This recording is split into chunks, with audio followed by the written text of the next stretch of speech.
Of those big events that draw tourists to Cebu in the southern Philippines.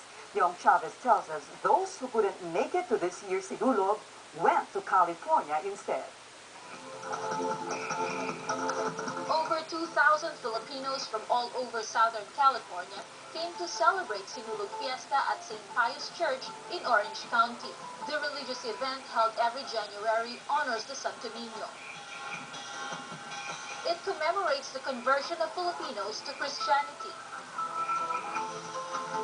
Sinulog is traditionally held in Cebu City, and over 1,000 PhilAms go home annually to celebrate there. But many PhilAms can't make the trip home this year due to the economic crisis.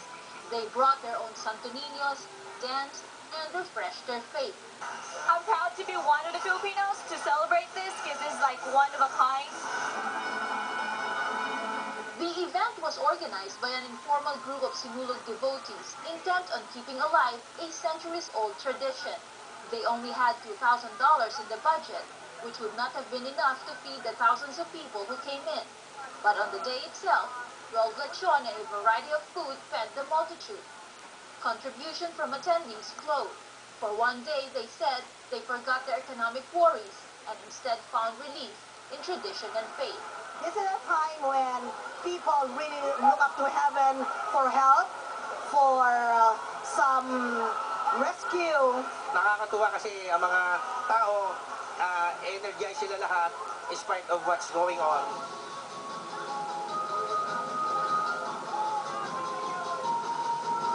Perhaps because of and not despite of the economic crisis, this year's Sinulog' Fiesta is the most attended in its 15 years of celebration here.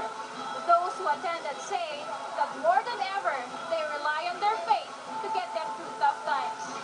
Young Chavez, abs-cbn News, Buena, California. Kapamilya, sa makasaysayang linggong ito ng inauguration ni Pangulong Obama, tinanong namin kayo, what is your message to the new president? Narito ang inyong sinabi. The economic meltdown remains the major concern of Filipinos in America. One caller from Miami, Florida says, kailangan naming manatili sa aming mga tahanan. Kailangan naming magkaroon ng trabaho na nagbabayad ng sapat. Kailangan namin ng kakayahan na makapagpadala pa rin ng pera sa mga mahal namin sa Pilipinas.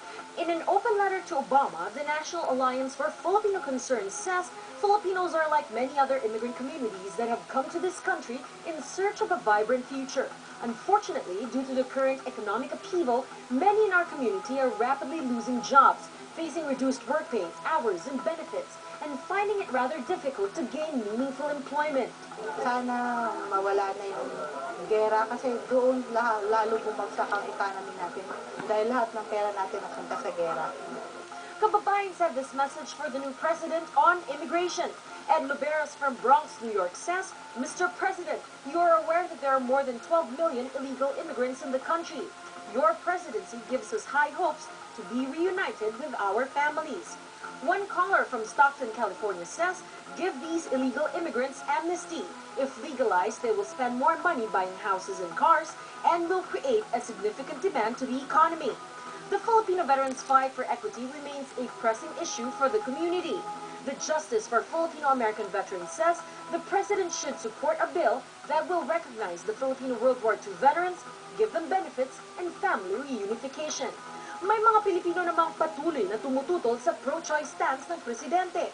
Sabi ni John Atiliano ng Vallejo, California, Filipinos stand firm against abortion. One change we want to have is to stop the slamming on Freedom of Choice Act. No to government funding of abortion institution. For Filipino children and youth, President Obama, our viewers say, should work to improve education. Chelsea, a 5th grader at Bessie Carmichael School in San Francisco, says, I hope that there can be money for school books and supplies. People voted for you based on your character and what they think you can do to make a difference in our country this year. College really affects our economy because if you don't have workers that come from college, you got a very bad economy going. It is Friday, and once again, time for Manny the Movie Guy. This week, Manny takes a look at Inkheart, a movie for the young and old that brings the imagination of books to life. Take it away, Manny.